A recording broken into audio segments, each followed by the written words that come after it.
Howdy people, welcome back. I'm Nat at Mud Magic. So I was talking to Trace recently about my chip and dip bowls, and she said, oh, I've never seen you throw one of your chip and dip bowls. So I thought, better do a YouTube. Why not? Any excuse, right? So I've got about 2.5 kilos of clay here centered. Well, it's kind of centered. It's hard with big pieces.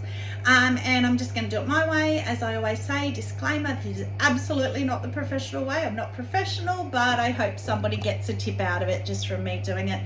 So this is a brand new bag of clay and it's really nice and soft. Keen's 6 white. I went out to Keen's this morning.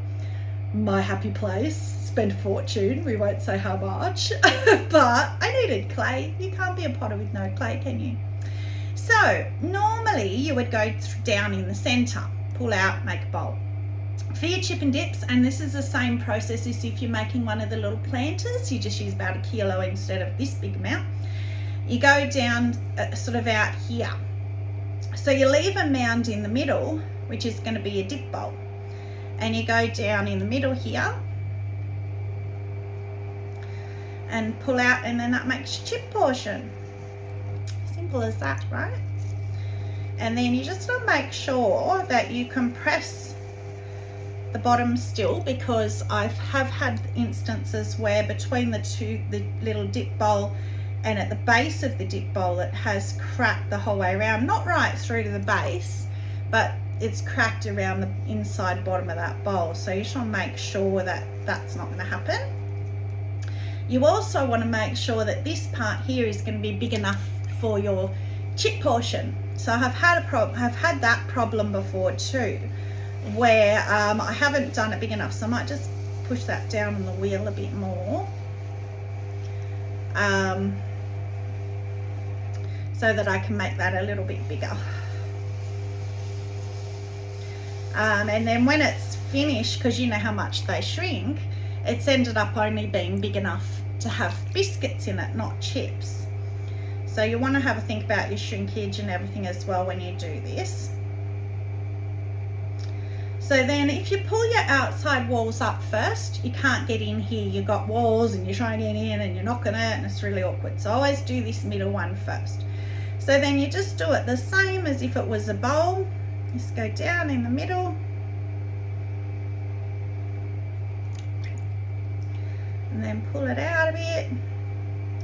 Think about, you know, the kind of size you want for dip. So again, kind of the opposite. You don't want your middle bowl massive, because you're only going to put dip in it, so you don't want the dip to get lost. And you don't want to get too, I guess, fancy in a way, because you want to be able to get your chips in there or your biscuits and get your dip out. You know, you don't want to half your dip staying in the bottom because you've done these fancy wobbly walls or whatever. So I just try and keep it simple. Sometimes I'll do an altered rim on it, but the actual shape of the bowl, I just leave it pretty much just bowl shaped.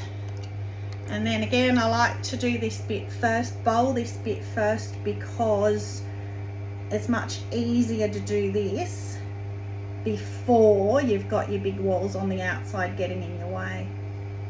So let's make that, you know, everyday little bowl.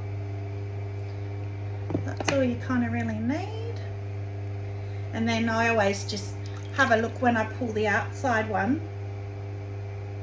I probably could have gone down in the middle of that a bit more. It's a bit thick. Kind of pull that down a bit. I think that base is going to be a bit thick, but that's all right. I'll just make it a bit heavier, but you know me, if it wasn't a heavy base, it wouldn't be a Mud Magic bowl, would it? It just, I don't know, they're always heavy. But anyway, there you go. So that's the little dip part done. Get your chamois if you want. Always love putting the chamois over a rim. It's always a nice way to kind of smooth it off. Play with your shape if you want. Take your time, you know, if you rush things and then you're not happy with it afterwards, best to take your time now while you can. And then you're just going to pull up your chip part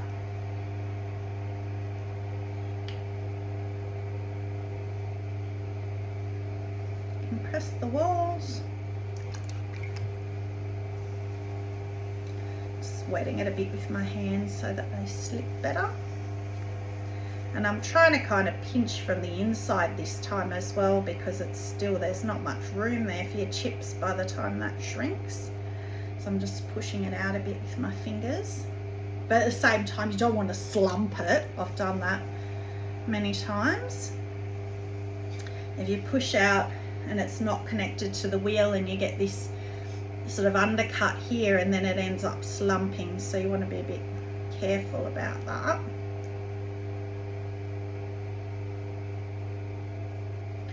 So you can always pull it up straight, which is what I should have done. So now it's gone a bit wobbly. But if you pull it up straighter, you can always bowl it like I did with the middle one, which I will do a little bit.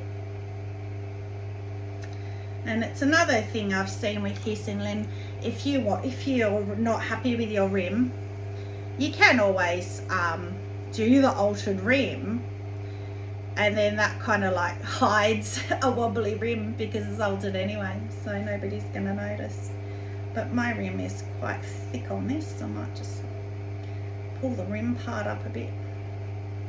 Especially if I want to alter the rim, you don't want it too thick or you're not going to be able to alter it. So that's kind of where I want it. So you can imagine that you have your dip in the middle and your chips, or even like celery or carrots. I don't know, do you do that in America? That's what we do. Celery and carrots for your dip. Biscuits, obviously, whatever you fancy. And so if you did a planter, you would do a bigger bowl and a smaller around where you catch your water, and then you poke your holes in your bowl. I always poke 3, 1, 2, 3 in the planter bowl to allow the water to drain out into the tray before I pull the walls, because again, to get the tool in there, if you've pulled the walls up, and to get the little circles out when you've pushed the holes through can be really hard if you do that after you've pulled the outside wall. I've done it because I've forgotten and then pulled the outside wall and gone, oh, I forgot to put the holes in, and then you're going back putting holes in and trying to fix it. So there you go. Now that could be left like that. You could cut the rim off. You can probably see it's a little bit wobbly, the outer rim, if you wanted to, but I'm going to try and do a little bit of an altered rim on this, I think. So I'll do the middle first, just to show you how I do it. So I'll just pinch it, pinch and pull. And again, this is, you don't want your walls too thin either, too thick or too thin, because, and again, it's hard because I'm touching this outer rim. So I could have done this in the beginning too, but sometimes you don't always know what you want to do until you get there. But if you have this wall too thin, you would have seen in some of my other kiln unloads, when you put it through bisque, it can crack. The wall up here where you fiddled with it can crack, or it can look beautiful and then you put it through glaze and it cracks. So you kind of want this to be a bit of a more thick. You can probably see there about how thick I have the walls. The outer wall is a little bit thicker. In fact, it might be a bit too thick, but we'll see. Let's go around and then just sort of try and match that last one up. And then of course you can go around and fiddle and play and, you know, make them a bit more obvious. And then you can get your, if you haven't got these, this is my favourite sponge. It's meant to be white. So it's Mud Tools, and this is their finishing sponge. So they've got all these different colours. So the blue one is your working sponge. Oh, there's a purple one, I don't know what it is, and the white one's the finishing sponge. So the white finishing sponge, I don't know, it's like magic, but it doesn't, if you're using more of a groggy clay, it doesn't bring the grog out, whereas your working sponges, you can feel the grog coming out when you use the sponges. That white one, and that's what's meant for finishing and not bringing out grog. So what I like to do when I'm doing the outside wall, and yes, this is very thick, is just try and line up my finger holes. So I'll get extra ones in, but this one's now lined up. So that first one and this one was off, and then this one's lined up again. And you go all the way around with this one. The same, and it can look a bit messy and you kind of think, what are you doing? It's a bit of a mess. And then when you go over it with the sponge and, you know, really pretty it up, you want to keep your fingers a bit wet, get them a bit dry. When you go back over it and sort of clean it up with your sponge a bit, so just get off all that slip and clean it up, and then, you know, when you're at trimming you can clean it up again because it hasn't been fired yet at trimming, so you can get rid of any extra bits, because sometimes it can be a bit hard to really sort of clean it up too much when it's this wet, because you sort of you get a bit worried about collapsing your walls and things.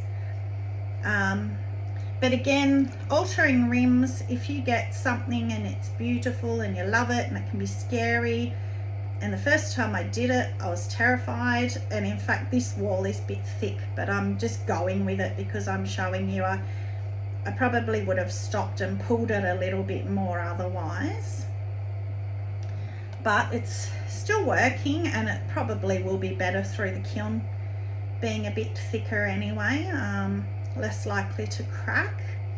Although my teacher did tell me you would have seen that real thick bowl a few kiln loads ago, the rainforest one, and it cracked everywhere, and it was beautiful and thick because I carved it, and so the walls were nice and thick, quite like this actually. And I told my teacher that it cracked, and I couldn't work out why it cracked, and he said that because he's been a potter for 30 plus years, and he said actually he has found over the years thick walls can be more prone to cracking. I don't know why, we're in class so he didn't sort of go into why that is, but he said that thick walls can actually be even worse. So I wasn't going to keep doing that, but we got chatting and that's done. So you can see when it's spinning as well how pretty it looks. And then I just go do my normal rusty old tool that I love. I'll just clean it because it's got black clay on it from last time I used it, because I didn't clean my tool up. Naughty. I don't want to get black on this. Not that it matters, because when I trim it I can get it off, but again, it can be a bit hard to do this, although this one's not too bad. But if you have a bowl and it's gone in, you know, you've gone really in bold, trying to get this tool under to the bottom can be quite hard, but this one's all right. So I'm taking a bit of that corner clay off as well because it's quite thick, and it's going to dry better if I do that and quicker. So I just take some of that extra clay off and then undercut just the corner bit with my tool, and then cut it through. This is the advice I got, and look, I got a new wire. I've got 2 handles again. Yay, it's my first time using it. Yes, if I got lots of advice on platters after I had a few crack, and got told that if you undercut it now, let it dry on the back, and then trim it, and then really slow dry it under plastic for like a week, then fire it with a bit of grog on the shelf, and then like bisque fire it with some grog on the shelf, then glaze fire it with grog on the shelf again, and you won't, well, it shouldn't crack. And I followed that exact instruction and I didn't get any cracks. So I'll try with this one. I don't want to tip it too much because I've wired it, but you can see what we've done, and hopefully there's enough room there for chips as well. And the other thing as well, I don't know if you can see there, but my dip bowl is slightly lower than the chip wall. And I didn't think about that this time, but I try to think about that, because when you turn it over to dry so that the base dries, like right after you've slow dried it for a week under plastic, I finish it off, turn it over, let the base dry.